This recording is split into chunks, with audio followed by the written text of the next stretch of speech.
Arana talen saking liyap-layaping ngaluyup pindha pecating sumpana sumusuping rasa jati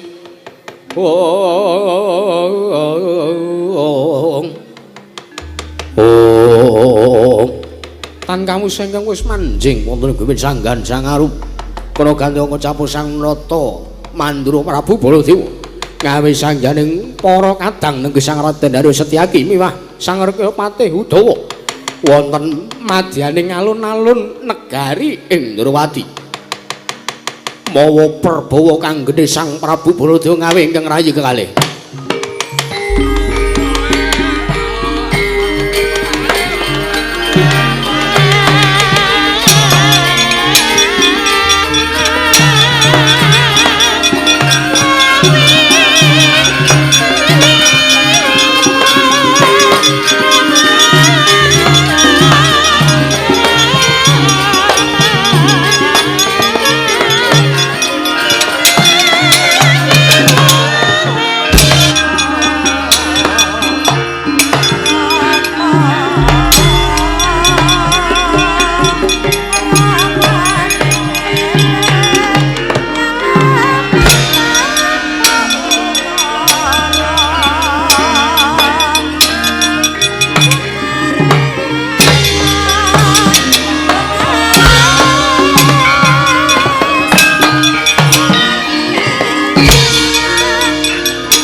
Situmungkul patenana temungkul apa dosane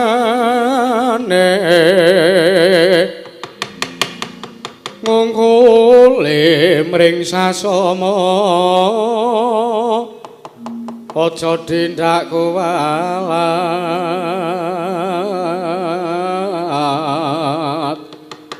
lah iya bener kandamu lali sumber ketiwasan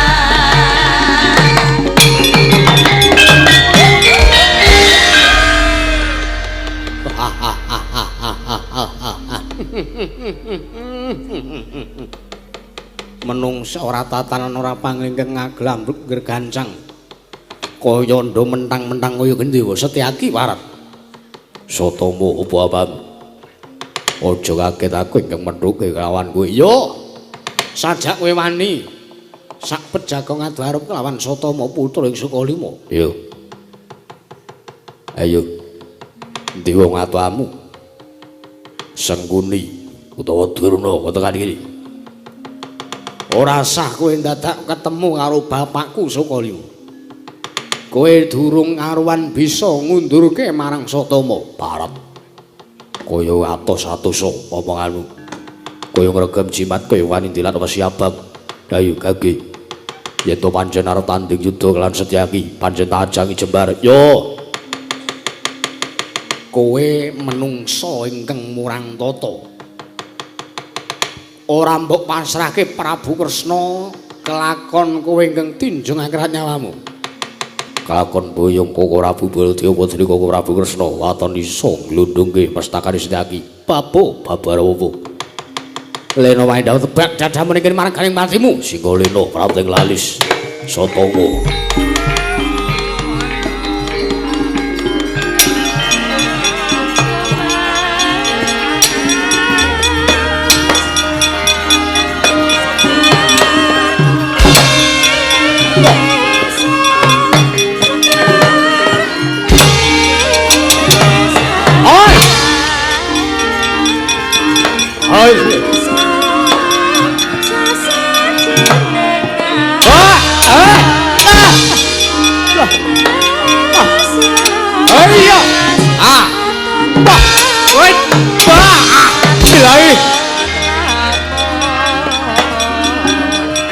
aku parat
awas kowe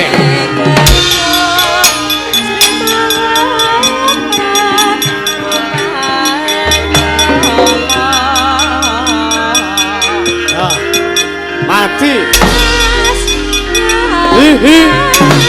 mati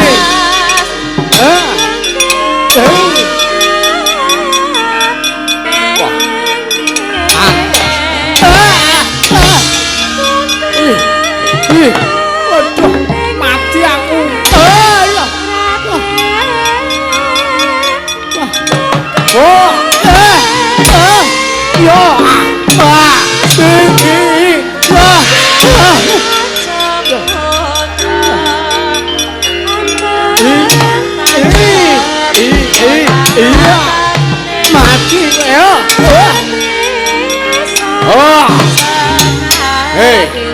Jan.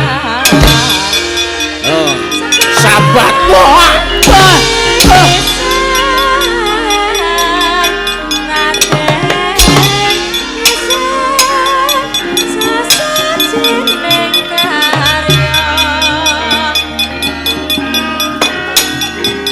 Oh, ayah. As. As.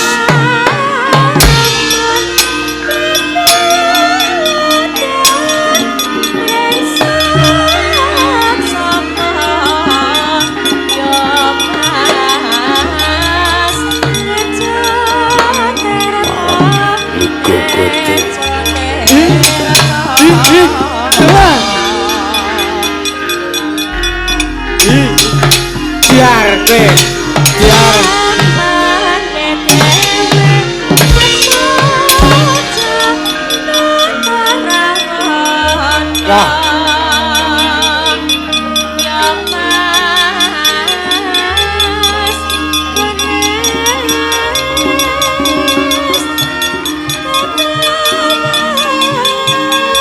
awas kowe.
Kenging napa Kakang Duna? Kenging napa sampean lah.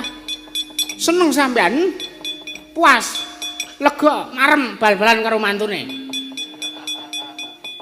Maratua karo mantu padha entene. Sampean kenging napa? Sampean ora melek apa piye? Apa sampean kaya melu nendang? Kaya sampean melu ngaper. Sampean kula Udawa nyundul kula, sampean yo namani. Ngapa? Ngene kok sampean wong ki wong sampean iki bocah napa? Wong tua napa bocah sampean niku? Ha nggih mesine wong tua. Ngerti sanake kerepotan iki pengen ditulungi ora malah melu bal-balan. Ngapunten kula kinten nek bola asli. Bola asli. Bola asli ya ming siji niki cetha loro kok. Seneng sampean. Seneng bal-balan karo mantune. Aja seneng sik, aja kirang gumuyu sik dik pate. Ngerti ya? Pripun Kakang Durna? Udawa niku nendang kula kalih muni elek. Ledake bal-balan karo sampean iku ora mergo gemati.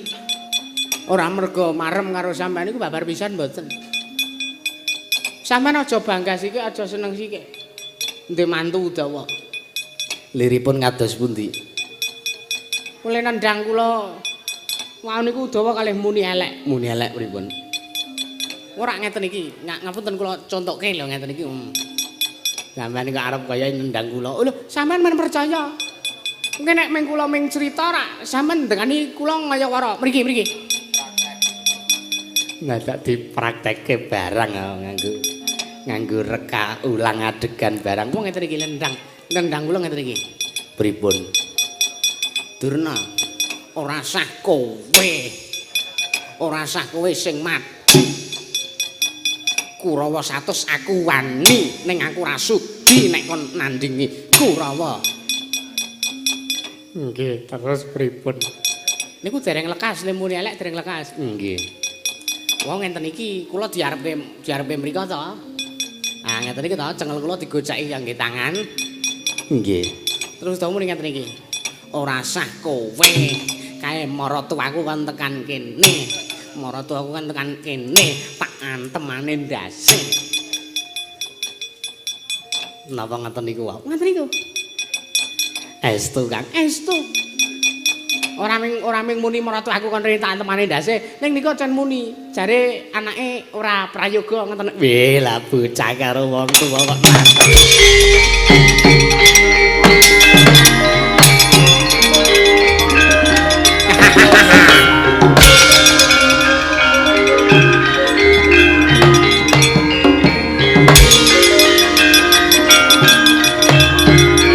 Iya.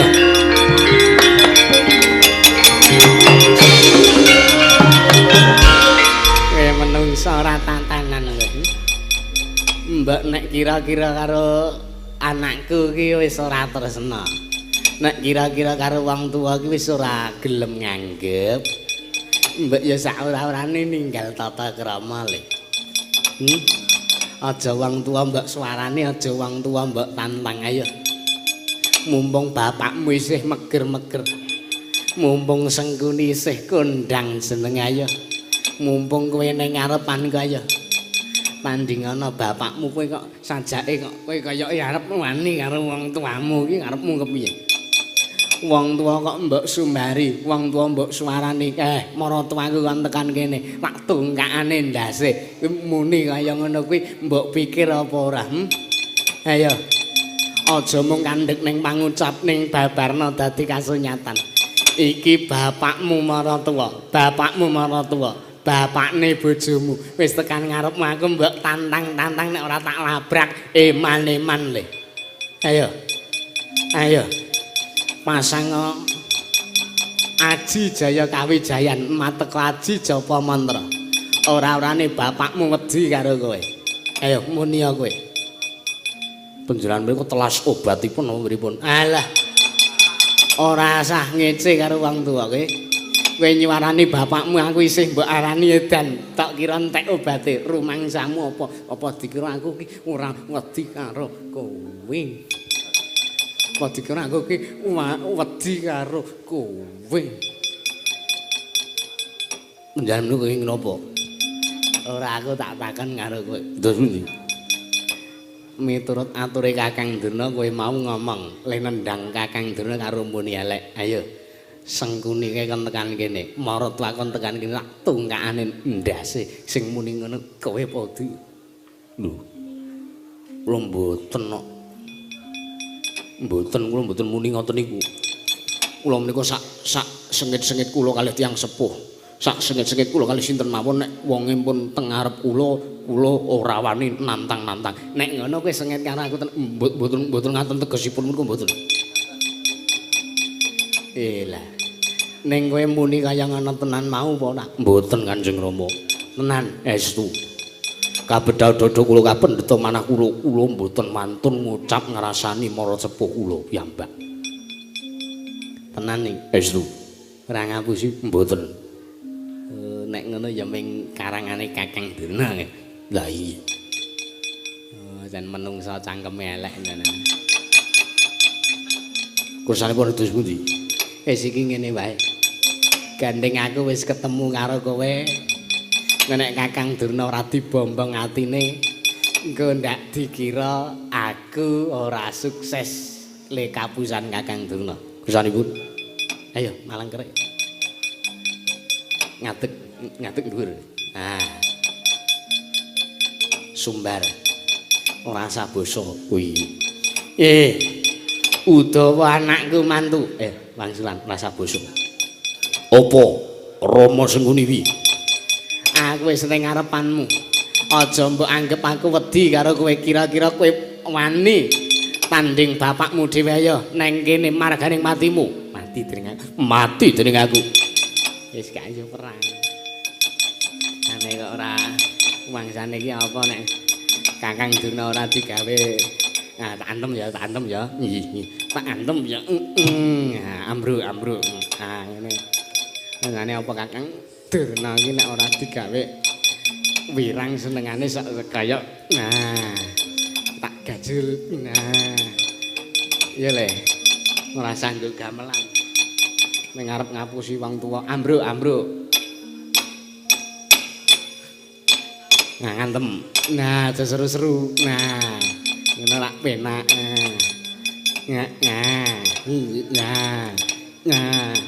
Aku tok nak mbrukke genti ngono le, apik le.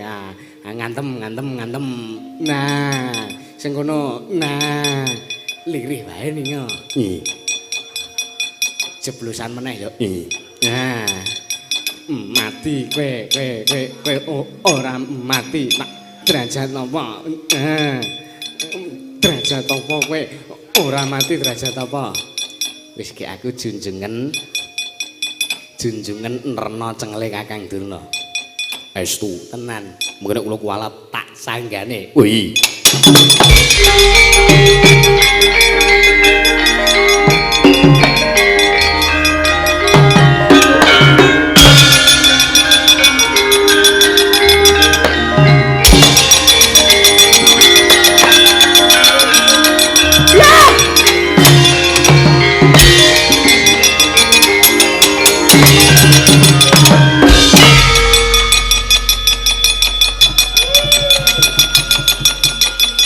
Menungsa ora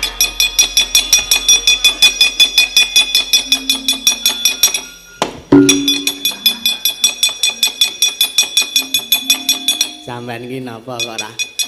Kowe sampean tiba sengaja ngoten? Sengaja pripun? Ana tiba kok ana wong ndusur kok weruh wong mlayu kok le tiba saya adoh niku. Sampean sengaja ta, Pak? Sengaja pripun?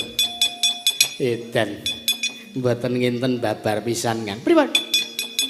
Jebul tinemune anak mantu kula digdaya keliwat ukur. Liripun? Sampeyan rak ngerti dhewe, sampeyan ketimbles awak kula dhewe. Nggih. Niku merga diuncalke Udawa, dayane jebul pengpengan. Alah apa pripun? Sampeyan niku kula krungu le sampeyan omongan karo Udawa. Lho, omong-omongan pripun kula ket wau mboten omong-omongan. Kula teka niku langsung ngelabrak Udawa, sirahe kula keplak dheweke jengkelak ambruk terus kula antemi, mriku ngantemi kula jebul timune mriku luwih digdaya mbangane kula. Apa?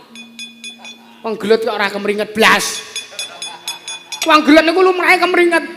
Sampeyan arep ngapusi iki kaya kira-kira nganggo duga kirang men arep ngapusi niku. Napa kula ora kemringetan niku? Ora, blas. Nggih, mumpun. rekane arep ngapusi ning jebul konangan. Ning sampean ya ngapusi kula kok wong Udawa mboten muni elek kalih nendang sampean. Apa? Marem sampean. Marem sampean ana maratuwa diantemi kali anakne. Iye ngalah. Wah menungso ora tatanan Dik Suni. Wonten dawuh. Pundi wau? Wadyabalane anak Prabu Dasawasisa. Kula wonten dawuh. Ingkang putra pun Patih Werksadanu. Wah, maju angger, maju. Wadyabala Ndrawati kudu diundurake sadurunge bisa mboyong anak Prabu Kresna putune anak Prabu Baladewa.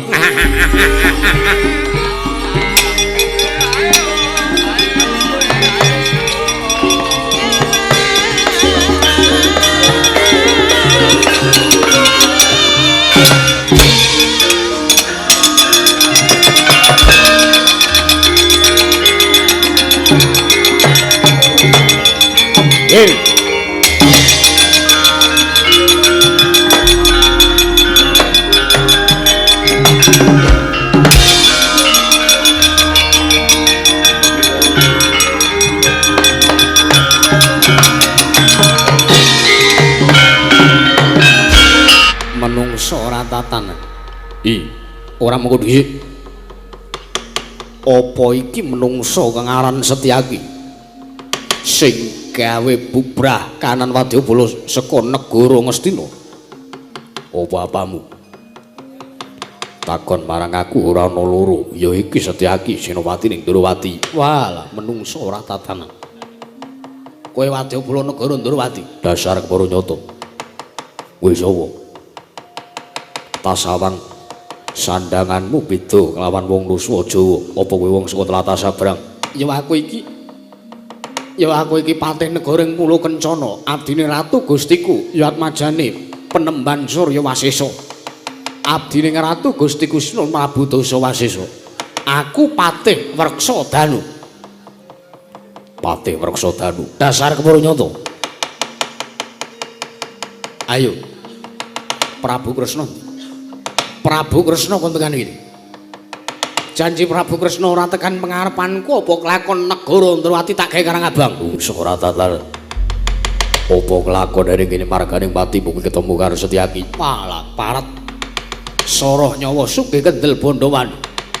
Aja kok kowe ketemu karo Koko Prabu Kresna, kowe ketemu karo Setyaki durung karuan kowe iso ngalahke Senopati ning negara Ndrawati. Durung karuan kowe iso mecah sirahku ngoncatke nyawaku. Wah. Sugih kendel bondowan iku ya wani ndilat wesi abang, ucapmu kemenewan kaya ngregem siman. Ora minggat saka ngarepanku kelakone ning kene margane matimu warat. Mati kowe.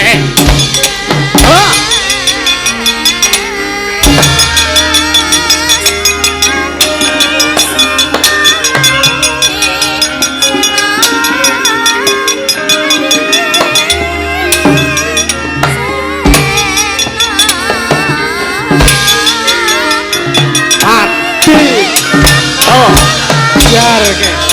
Tiara.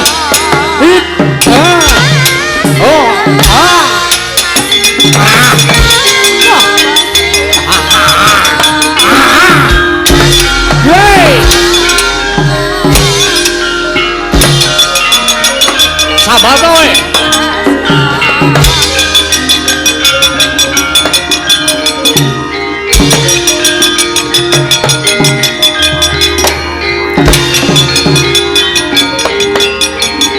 Etan.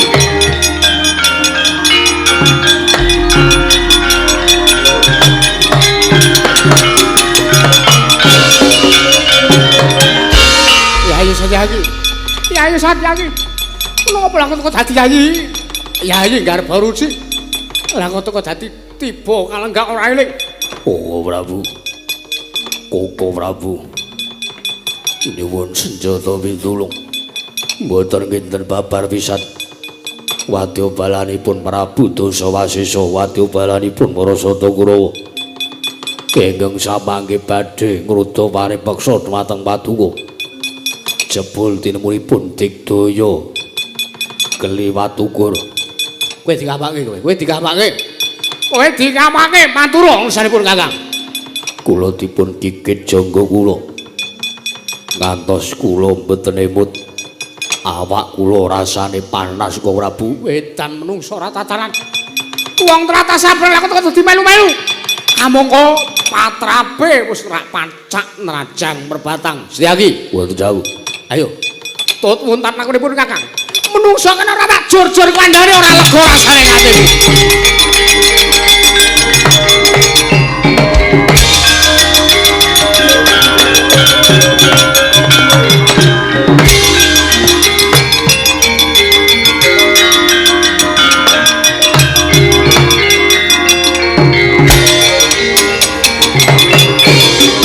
manungsa ora tatanan pangsane jajal harus benari koyo pesawat sapa sing nyokot adiku sapa sing nyokot adiku rumangsane apa wong saka negara tlatah sabrang tekan tanah Jawa tekan Nuswa Jawa lah kok teko dadi sakarepe dhewe patrape ora apa ora nyumurupi banteke tanah Jawa lah menungsa ora tatanan sapa iki ana menungsa bengok-bengok karo muring-muring cangkeme ngecapah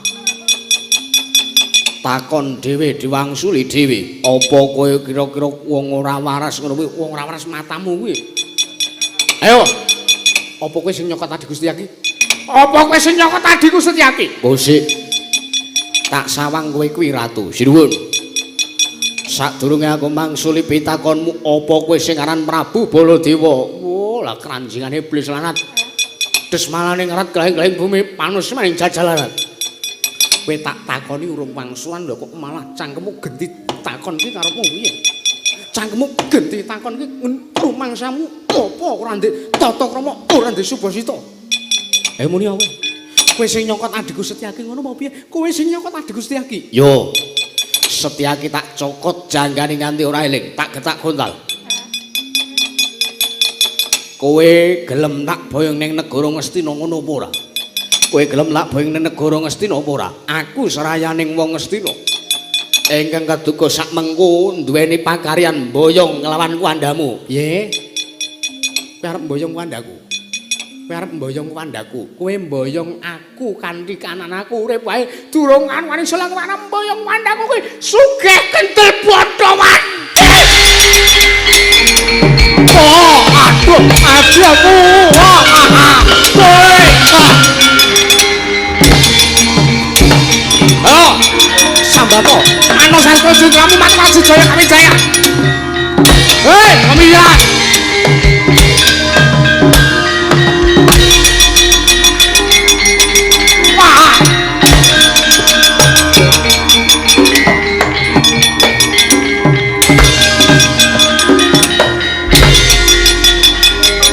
walah marat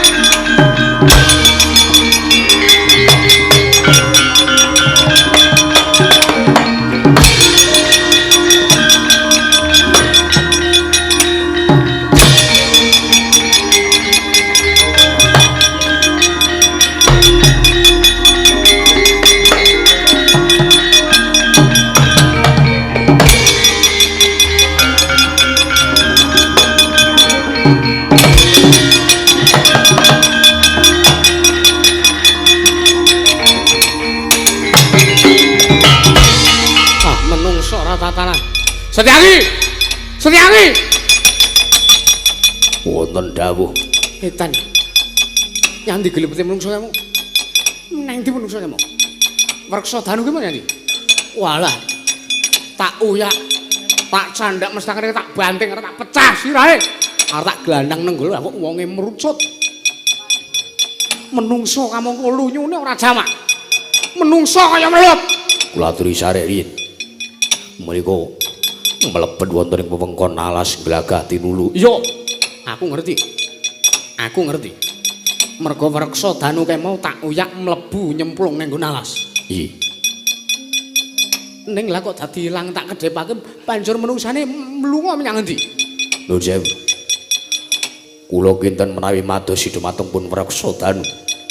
Mboten badhe damel sarana tentreming negari Ndrawati. Njur karepmu kepiye? Kula kinten babagan Werksa Danu kapenggalih cekap kemawon dipun anggep menawi Werksa Danu mriku ajrih kaliyan Koko Prabu Baladewa ajrih kaliyan Wadi Ndrawati pramila amilalu nyimpang margo ngono i terus karepmu piye monggo kula dherekaken kemawon kula dherekaken kemawon wangsa wonten negari Ndrawati awen negari Ndrawati ingkang langkung wigati ketatipun jagi kawontenipun yo neng anu tak dherake Kakang Udawa wonten dawuh ayo gake tak kanthi metu saka nawas glagati lho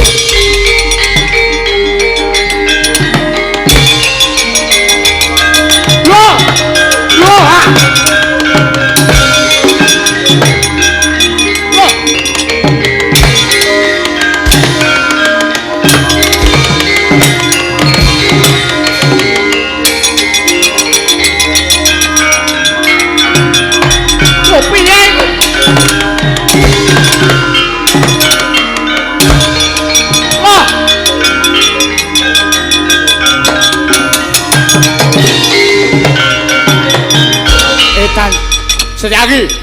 Setyaki wonten dawuh iki piye aku golek dalan bali kok dadi ora ketemu aku malah ketemu karo wujude wit iki meneh aku ketemu karo wujude wit iki meneh aku ketemu karo kowe karo Kakang Udawa wilaidan lha kok dadi aneh-aneh kawontenanipun ingkang rayi badhe niti priksa copane nek ora percaya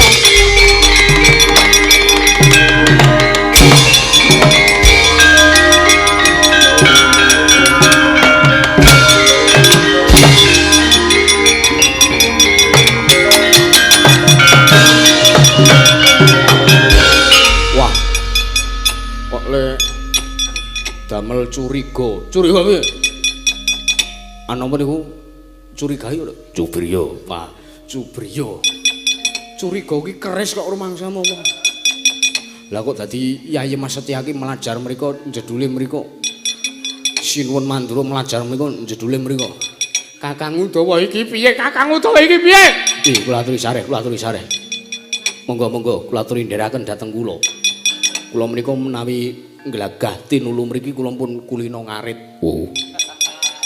Dadi kula apal. Monggo, tenan lho. Iyi. Ora mbok jlomro nggih, mboten. Njranteng wingking. Yo.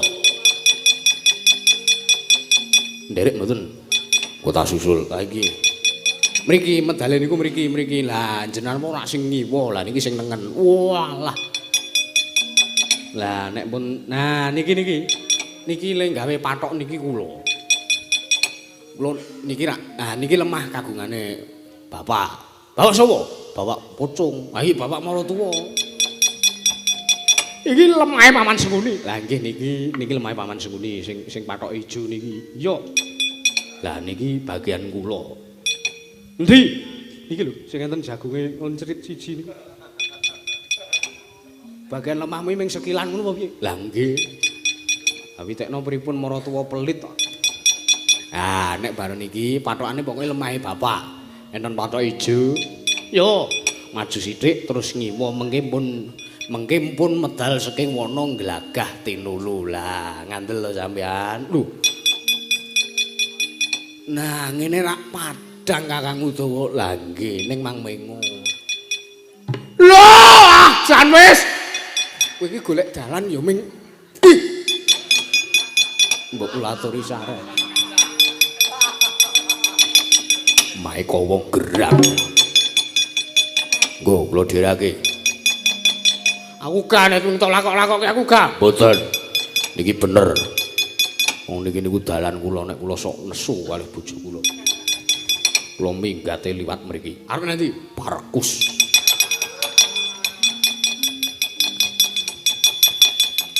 Lah dalan niki kudune kek pripun kowe ning kono to lho. Kowe ora marak ya ning kono. Lah wong iki sampean ming mubeng-mubeng wah edan iki Setyaki iki piye? Iki piye Setyaki? Nuwun sewu. Kula kinten panci mboten saged medal saking glagah tinulu. Wah, ketewasane.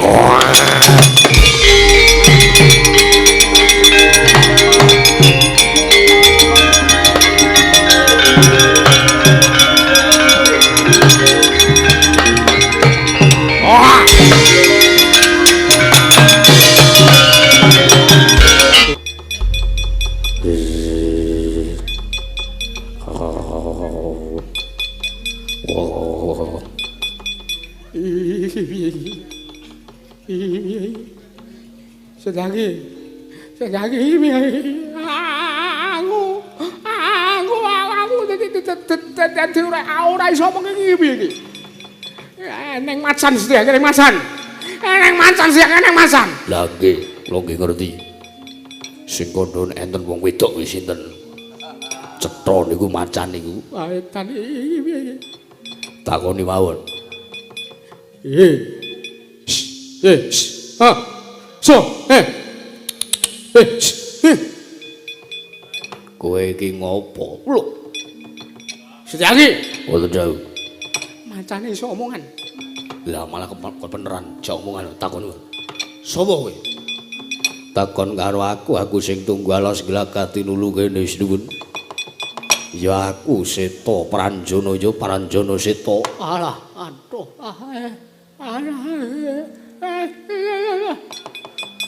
Mbok niku diwangi Ayi Mas ngugek setrum sangra. Ana wigati apa kowe mapan ning kene? Aku arep golek dalan bali. Aku arep metu saka alas Glagati Nulu kok teko dadi mung ketemu panggon sing padha. Oh, lah kowe wis katriwandan lakumu wis kebablasan sinuwun. Yo. Aku saguh mitulungi karo kowe. Lho.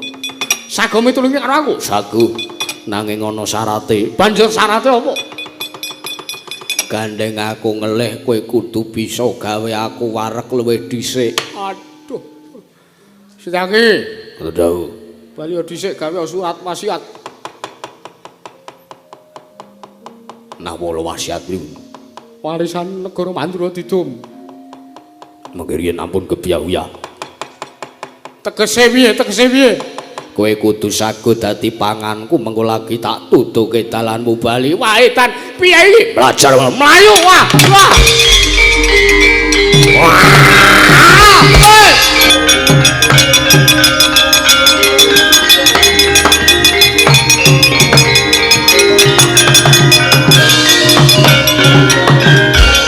Lah kok dadi kanane kaya mangkene piye Kakang Udawa? Waduh. Kula kinten menawi melajar nggih namung badhe dumugi ning sirna. Karepmu piye? Sampun nderek Sinuwun Mandura, mati nderek Sinuwun Prabu Baladewa, urip nderek Sinuwun Mandura. Ayo panjenengan.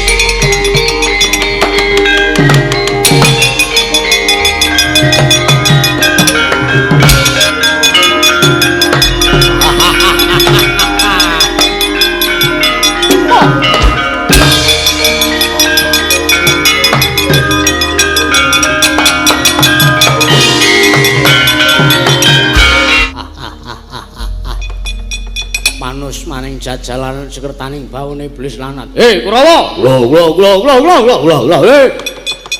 Wonten dawuh. Wis. Padha kendhana nanggonmu pacak baris. Negara Ndrawati wis lehmu ngepung wakul boyo mangap wis cukup semono wae. Wis tak kendhamu mutur kanca mutur. Kuwi teleke sapa kuwi dilesek kuwi. Wong ngising sembarang diurungi sik kek. Lah senes kula. Prabu Baladewa sak wadyabalane ilang tak kedhe pangge tak kira pancen wis kena pangreka daering wadyabalaku. Sak mengko tak kira Prabu Baladewa sak wadyabalane wis mapan ning alas Glagati Nulu. Yo. Tak sawang ning kedaton mung ngarijen. Prabu Kresna Maluta nak kaya.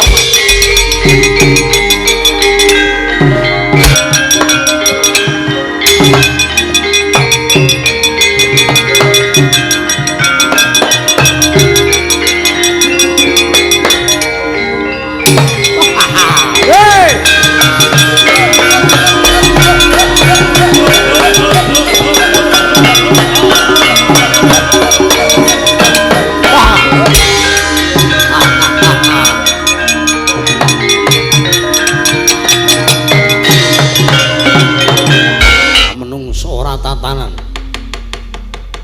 kelakon penjangkangku iso adu arep karo kowe Prabu Kresna. Ora mengko to dhisik. Ana ratu Gagah Pideksa kowe sapa? Tembung nggih. Yen to kowe durung manuh kelawan aku ya iki Nalendreng Pulo Kencana. Atmajane Bapa Begawan Surya Wasesa ya aku Prabu Dasa Wasesa. Oh, kowe Prabu Dasa Wasesa. Yo. Kowe serayane wong Ngastina. Dasar kepara nyata.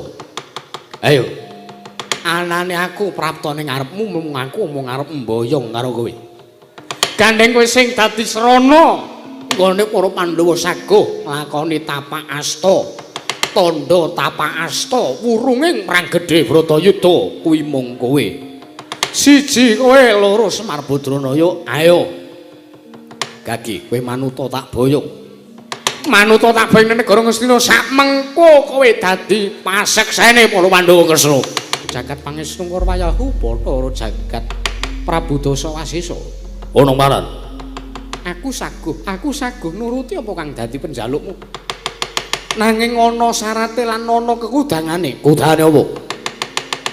Kowe kelakon bisa mboyong Prabu Sri Bathara Kresna waton wis bisa nyandak ayang-ayangmu. Wah, tak candak kok kowe. Wah, dikira iso ya.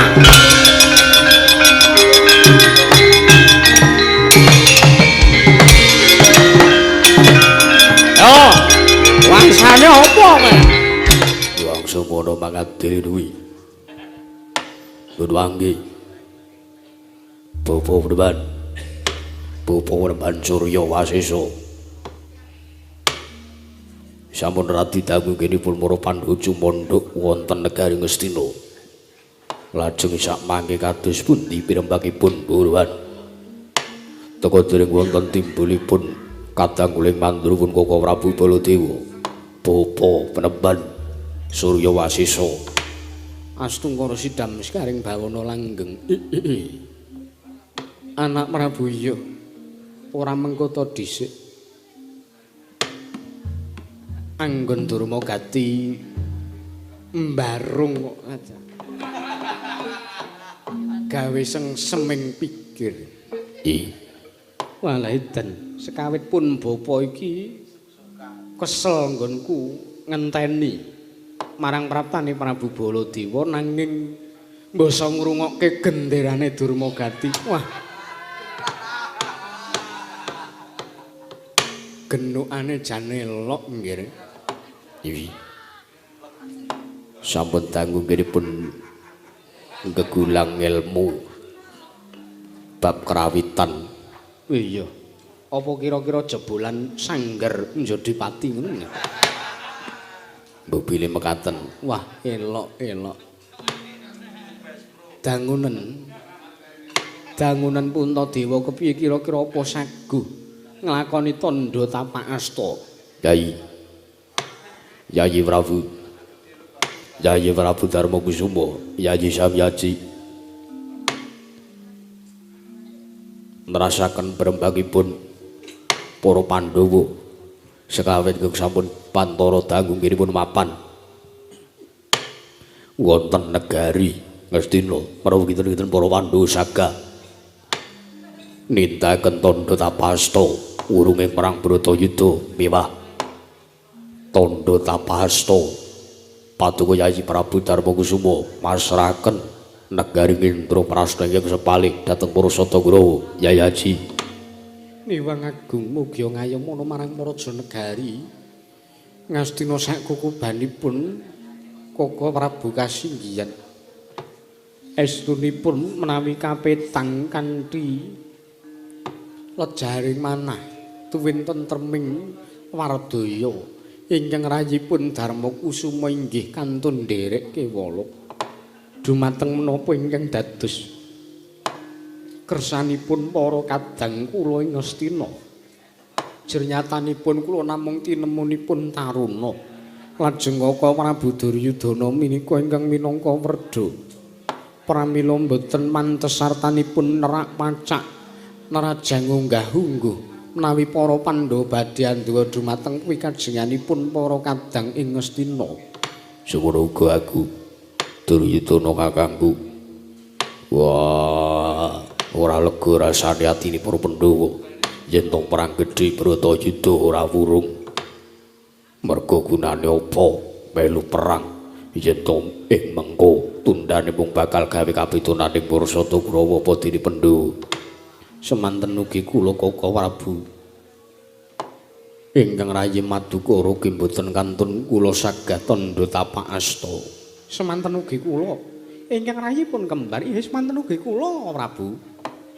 Nanging Kaka Prabu wontenipun ingkang rayipun Darma Kusuma kula purun tandha tapak asta menawi sampun wonten inggih menika rawuhipun Kaka Prabu Ndarawati lenggah wonten negari Ngastina awit menawi para Pandhawa boten nampi paseksen saking Kaka Prabu Dwaraka kula kinten muspra tanpa guna lan boten wonten pedahipun jernyatanipun para Pandhawa gangsal menika ngibarat kreta jaran sak kusire menawi kalian Kaka Prabu ing Ndarawati.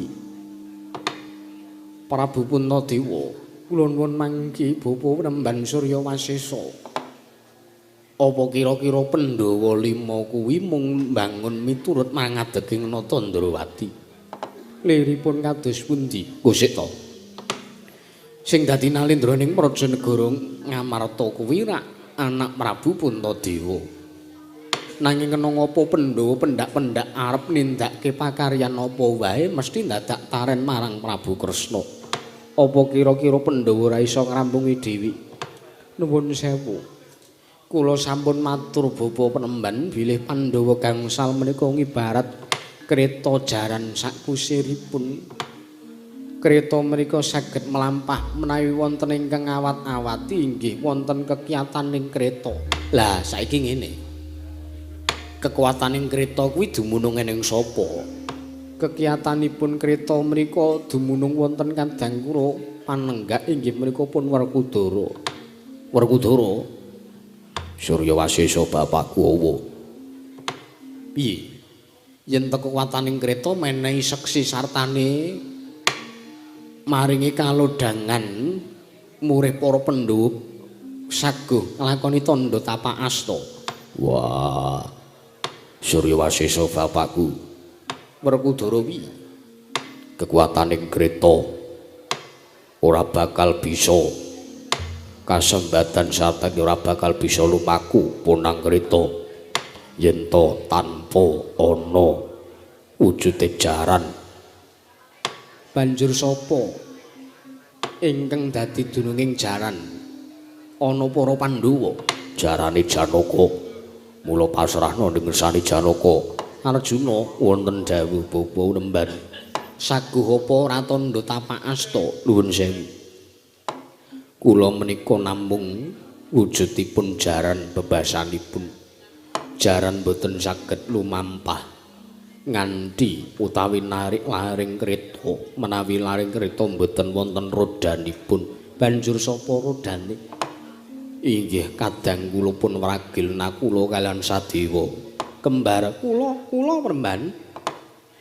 Saguh apa ora nindakake tandha tapak asta? Nuwun sewu. Rodaning kreta mriku ugi mboten badhe lumampah menawi mboten wonten kusiripun. Lah kusire sapa? Kusiripun Kaka Prabu Ndarawati. Lah iki rak mung mbulet kaya entut tinemune. Ora ana lereke, ora ana enteke. Pandhawa ditakokne mung mubeng wae. Yai Prabu, kula wonten dawuh Kaka Prabu. Samangke bincang menapa anggenipun badhe ngrawuhaken Kaka Prabu Ndarawati.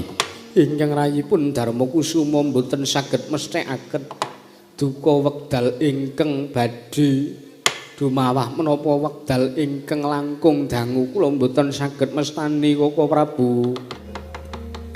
Jagat pangestu kula. Nembe kemawon Parsata Kurawa rasanan babaraptanipun Kaka Prabu Ndarawati sakmenika sampun rawuh wonten negari Ngastina. Kurawu ingkang rayipun Jaka Pitana ngaturaken pambagya harja kunjuka. Berkah pangestu dalem paduka Yayi Prabu Jaka Pitana. Sawanipun ingkang Raka Ndarawati manggih karaharjan Yayi. Iya. Kaka Prabu ngaturaken kasugengan. Yayi Prabu Darma Kusuma wilujeng sowan kula. Jridheng kakangku. Ngaturke basaku katura. Tak tampa. Koko Prabu ngaturaken sembah. Koko Prabu kula ngaturaken sembah. Koko Prabu kula ngaturaken sembah Gusti kula kunjuk. Arjuna padene kembar tak tampa. Nuwun sewu Yai. Prasasat kados dene dipun wirang-wirangaken. Praptanipun ingkang Raka Ndrawati kula menika badhe dipun merampakaken kula tak nyuwun prisa. Nuwun sewu. Nuwun dhateng prambakanipun Marsata Kurawa sekawit nampi dawuh pangandikanipun Pupu Deban Surya Wasisa. Ingkang sakmakyarsa damel sarana tentreming Pandhawa lan Kurawa sarana kurungaken perang gedhe Bratayuda. Para Kurawa mbetahaken paseksan inggih menika tandha tapak astaning para Pandhawa. Inggih. Minangka sasmita lan pertanda bilih negari kapasrahaken dhateng para Sata Kurawa. Lan tandha tapasta ugi kinarya pratandha urunging perang gedhe Bratayuda. Kamangka para Pandhawa sagah nglampahi tandha tapasta menawi dipun sekseni dening Patung Kanjeng Koko Prabu Ndrawati Koko Prabu Sri Bathara Kresna. Ngaten Yayi. Nggih. Nuwun sewu. Saderengipun kula miwiti, saderengipun kula sagah nglampahi minangka paseksan nggenipun kadang-kadang kula para Pandhawa badhe nindakaken tandha tapak asta kula tak nyuwun mriksa. Lan kula badhe nyuni dipalilah saking Paduka Yayi Prabu Duryudana. Nggih. Babagan menapa? Mbok kula tak pinanggih, kula tak sak pejagong kalian Pendhita Giri Saloka inggih menika pun Begawan Surya Wasisa. Bebeban Apa? Nggih anak Prabu. Durwangi. Koko Prabu Ndrawati ngersaken sak pejagung adu arep kelawan Paduka Pupu Deban. Wela sajak kaya ana wigati ingkang bakal dingendikake Pandhita kang kinarya wangsit. Pindha kumbang isep matu sarening tawang.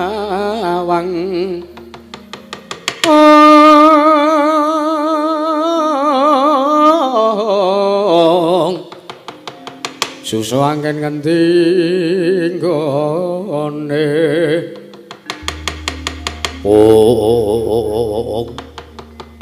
Astungara sidam skaring bawana langgeng Prabu Sri Bathara Kresna. Nggon muswana ning praja negara Ngastina kinantenan karaharjan pangestumu penemban. Sowan karo ana alangan swiji apa nggonku ditimbali dening Yayi Prabu Duryudana. Wela kosek. Apa ya pancen kaya mengkene cak-cakaning ratu ingkang kondhange akeh disebutake. Yen to Prabu Kresna kuwi titih Sang Hyang Bathara Suman. Mongko Sang Hyang Bathara Suman ki dewa sing tukang ngandum kabagyan. Lan Kresna kuwi utawa Sang Hyang Bathara Wisnu kuwi dewa sing ngandum katentreman. Nanging lah kok teko dadi ning ngarepe pendhita. Teko sak mengko ngoko basamu. Kowe ora nggunakake tata krama lan ninggal Subasita. Engko sik aku tak takon karo kowe. Tak kowe arep takon apa? Kowe kuwi sapa teko aku kok kudu basa karo kowe? Yen to dipetung kanthi cara ingkang lumrah, kowe wae ora basa karo aku. Kowe kepengin dibasani nanging kowe ora basa karo aku. Penemban. Ning Nuswa Jawa iki mung silih-silihan ngibarate nek kowe kepengin diajeni ya kowe ngajenono. Kowe pengen diregani ya kowe ngreganono marang sepepadane. Lah kowe ngajeni karo aku wae ora kowe njaluk tak ajeni iki. Oh ngono ya. Ya. Banjur kowe arep duwe wigati apa teko kowe sajak kepengin sak pejagong marang aku. Engko sik aku tak takon karo kowe. Takon perkara apa? Takon perkara perang Bratayuda. Perang Bratayuda iki jangkane jagat ingkang wis ora bisa dioncati meneh. Dipalangono kaya ngapa nek dewa ngersake perang gedhe Bratayuda kudu dilakoni dening para pendolan Kurawa. Ora bisa diduwa sartane ora bisa diselaki. Selagine dewa wae ora wani cawe-cawe bab perkara perang Bratayuda. Lah kok kowe Kowe ingkang mung titah semanah. Lah kok teko dadi kowe delangap-delangap ucapmu. Ngendikane kowe arep murungke perang gedhe Bratayuda engko sik iki sing duwe gawe sapa? Ora aku tak takon. Mungguh kowe perang gedhe Bratayuda kuwi kapirang dadi pirang perkara.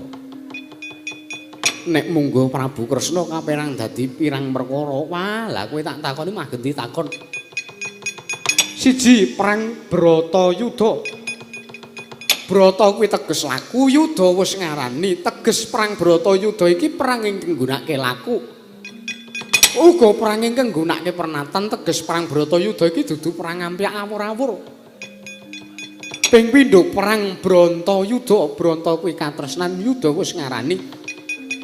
Teges perang iki perange wong kang nandhang katresnan ya tresna marang negara, tresna marang bumi utah getih. Tresna marang lelabuhan. Iya, sak banjure ping 3. Peranganing perang Bratayuda ya kuwi ingkang winastan perang Baratayuda. Barata kuwi wis ngarani trahing Baratayuda kuwi pabaratan. Iya. Tegese ingkang duweni wewenang melu sartane cawe-cawe bab perang Baratayuda iki ya mung turas sartane trah saka turasing Barata putune Sang Hyang Wiyasa. Lah aku tak takon karo kowe iki wong liandrayan kok arep melu-melu arep murungke perang Bratayuda kuwi. Yayi Prabu. Yayi Prabu Darmakusuma, kula wonten timbalan. Kula aturi midhanget. Menika pendhita goblok kok teko dipun patah minangka nujung menika ketemu pirang perkara. Nggo sik. Aku arep takon karo kowe babagan larah-larahan sejarahe perang Bratayuda iki iso kelakon. Ngene. Tak jarwani. Bratayuda iki ora iso diwurungke merga ngene. Bratayuda iki wis dadi janjine Dewi Gendari nalika ora kelakon dhaup nglawan Paman Prabu Pandhu. Ning atase Dewi Gendari kuwi uga tresna marang Prabu Pandhu, lah kok sing iso dhaup karo Prabu Pandhu kok mung Dewi Madrim lan Dewi Kunthi tok. Kena ngapa Dewi Gendari iki ya tresna marang Prabu Pandhu malah sak mengko kelakone dhaup marang Prabu Dastarastra. Temah iki dadi gelane Dewi Gendari wekasan duweni sumpah sartane dadi prasetyaning Ibu Gendari. Besok lamun Atmajaku wis gedhe sartane Atmajane Kunthi lan Madrim wis ndungkap diwasa ora sah rukun anakku karo anake Kunthi ora sah rukun. Ora sah duweni rasa kekadangan. Mula kang saka kuwi perang gedhe Bratayuda iki ora iso diwurungake merga wis dadi prasetyane wong tuane Pandhawa lan wong tuane Kurawa. Kowe iki wong liandrayan kok arep melu-melu perkara iki, kowe arep melu cawe-cawe perkara perang gedhe Bratayuda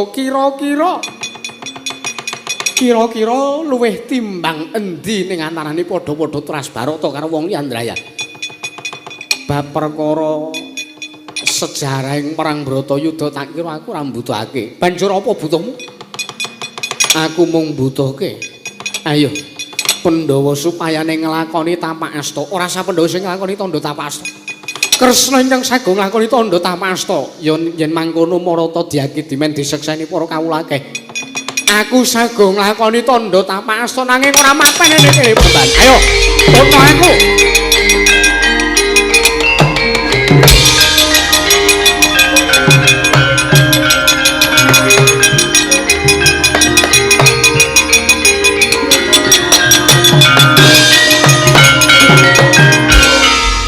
Jagat pangisungkul Buwurban Kepiye nggih anak Prabu? kados pundi lelampahan mriku teka sak mangki para Pandhawa dereng kelampah nggihipun badhe nglampahi tandha tapasta. Bab perkara iki yen to ora aku ingkang temandang tak kira ora bakal kelakon. Santane ora bakal rampung perkarane. Kersaripun Buwurban Surya Wasesa Prayogakna lungguh munggir aku tak melapat tintake Prabu Kresna.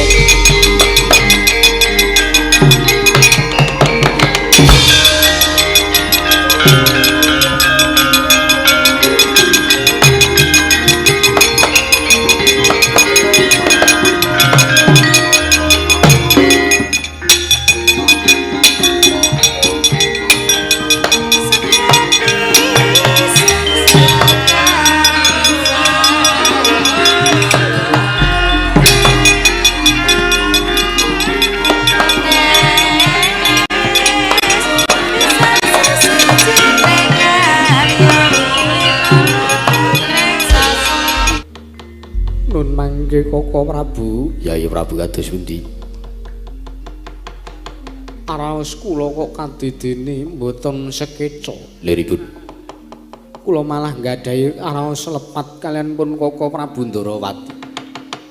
Awit para Pandhawa menika pitados kelawan Koko Prabu Ndarawati minangka nujung minangka pujangganing para Pandhawa.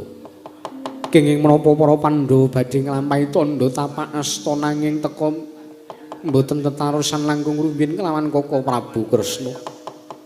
Duh Koko Prabu dosa menapa ingkang badhe dipun sandhang dening para Pandhawa menika ingkang sepisan.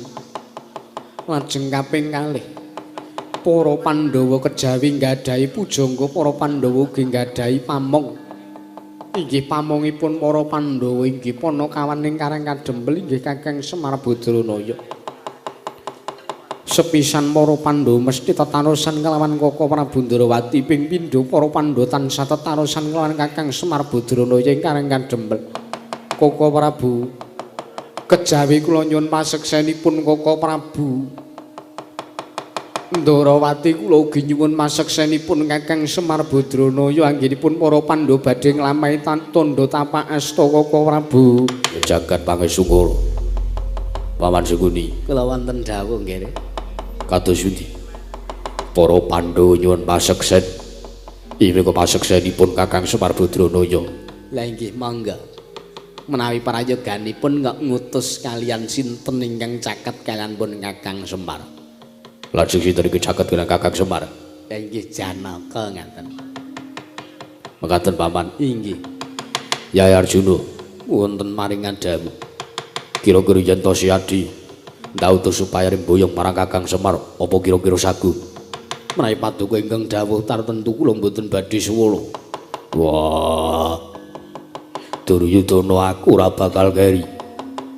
Aku kok bakal sagu boyong marang Semar. Yo. Yen mangkono sepisan Nyai Werkudara ping pindhone Arjuna inggih bakal boyong lawan Semar. Yo, aku inggih bakal sagu. Ih, kula sagah Koko Prabu. Malah dinten menapa kula aturi ngutus dhateng ingkang rayi kula badhe bidhanten ing Karang Kadempel. Yen mangkono tak paringi pangestu puja santi. Samengga boyongan Kakang Semar ginen praptane negara Ngastina. Koko Prabu nyuwun pamit madhal wasilan.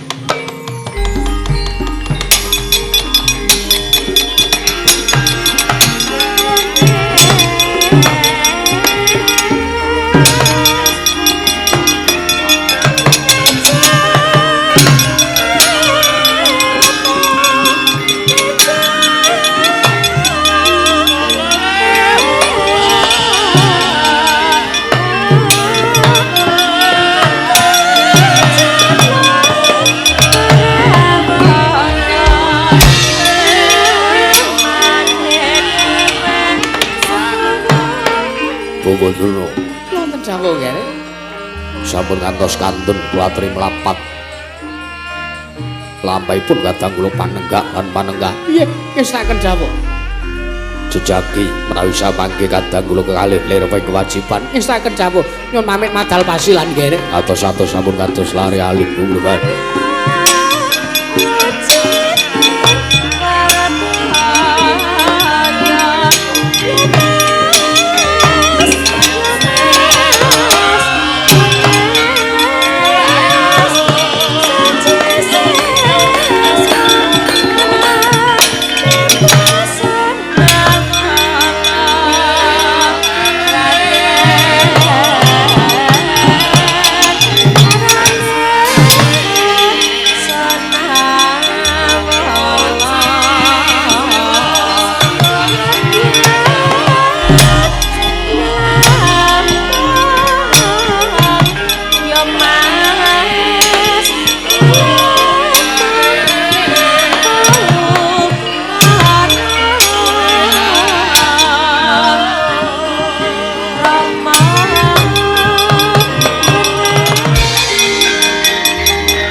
tatanan. Tak kira pancen wis mbok ajangi jembar. Kresna, apa? Begawan Surya Wasesa nang mawan. Walah menungso ora tatanan kowe keparep.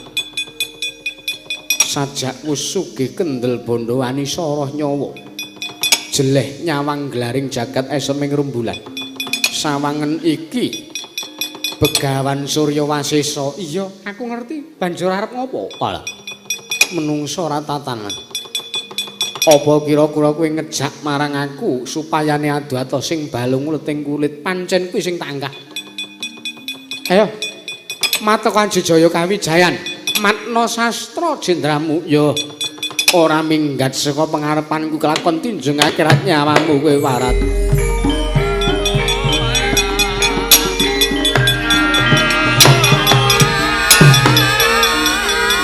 Awas.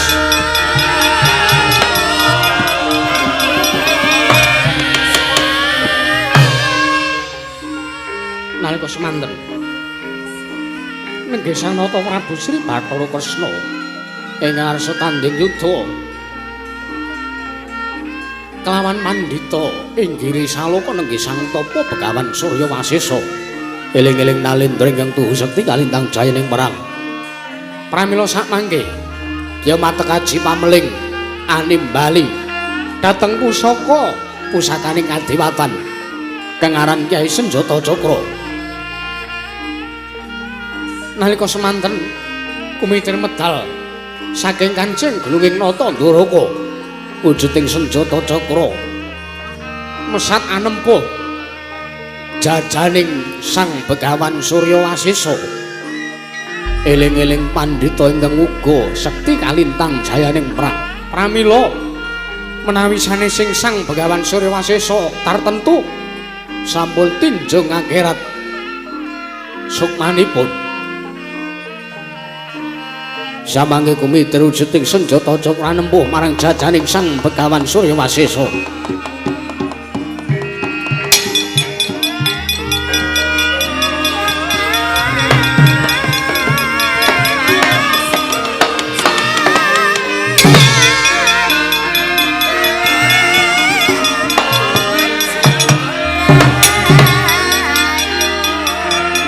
Ayo. Aja jireng getih wedi mati kowe. Wah!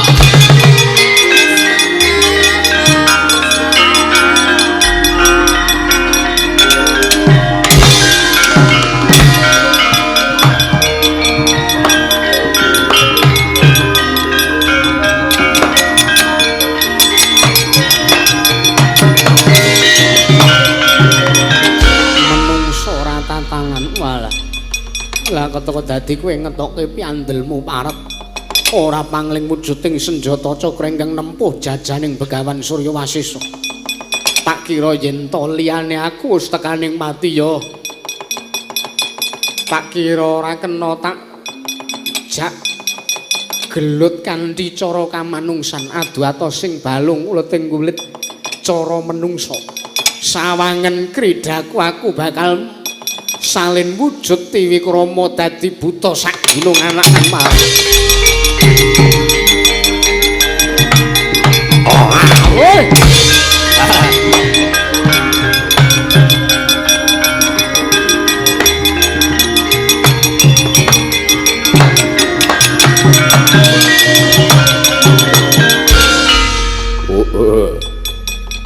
Kresna sawangen aku Kresna. Yen to kowe ngetokke wujuding senjata cakra, apa kira-kira kowe iso Tiwikrama kaya aku? Ya, titenana. Kowe ora gelem tak boyong ning negara Ngastina kelakon tinjungake nyawa.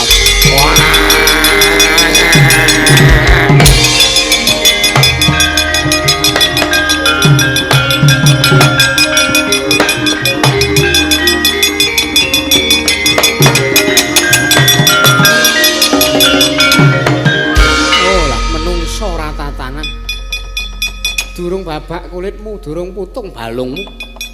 Kowe matek ngaji Tiwikrama ya. Apa kira-kira aku ora iso Tiwikrama luwih gedhe tinimbangane kowe, Mas?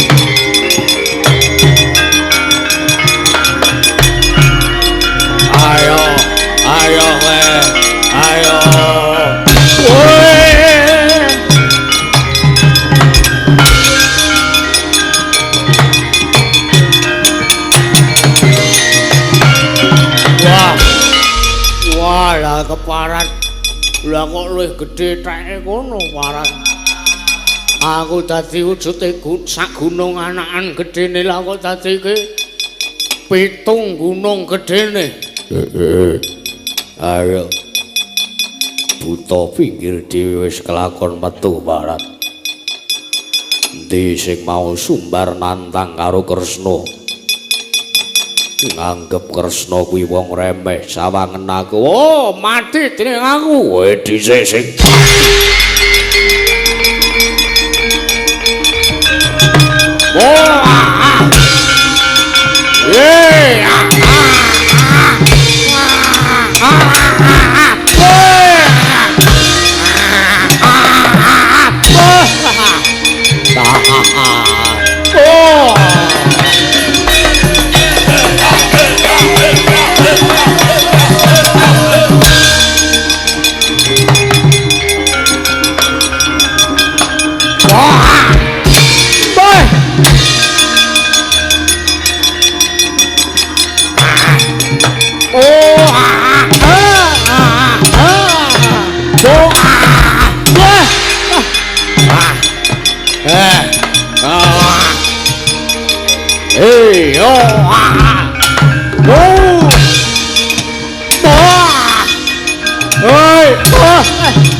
aku madeg dadi buta gedhe lah kok teko dadi digedheni karo kono walah tak kira sing gapke aku jebul wonge oh ya Kresna menungsa ora tatanan kowe ora gelem ngracut Tiwikrama kowe ingkang ndak racut kowe tiba kontal oning sapucing Arga Jamurdipa marang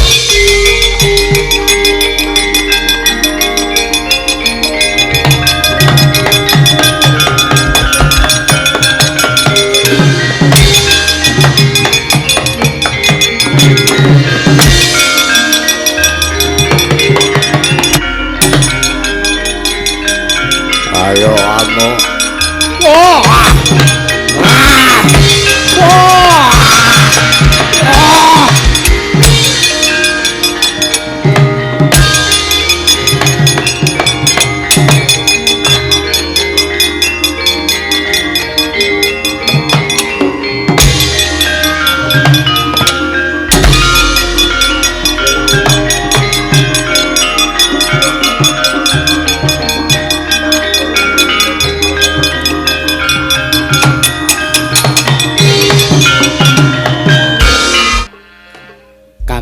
Antasena ngendhek.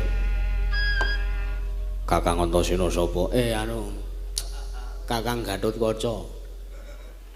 Kowe nek ngantuk ki mbok rasah melu. Aku pengen Kang. Ya arep ngantuk tak tekad-tekadi melu aku arep ndelok. Golane Via aku kuwi. Poliane sing luwih apik ora enek. Ning bae enek. Ning aku nek ora wonge ora. Ngopo kok ngendhek Kang? Ya Antasena. Piye? Nggone awake dhewe. Mlipir-mlipir saka mburi. Heeh. Nderekke karo Siwa Ndrawati. Lah kok dadi ilang dikedhepake. Kose, Kang. perkara iki nek ora diglejah kanthi ya kuwi nggunakake permana jati tak kira ora bakal kelakon. Lirewi. Awake dhewe tak kira ora bakal kelakon mangertene nang endi dununge Mak Dindarawati yen to sak mengko ora ditonton kanthi netra batin.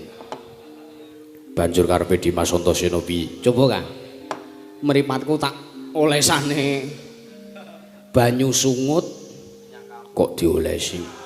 men melek kaya men aku ora ngantuk barang kok ya.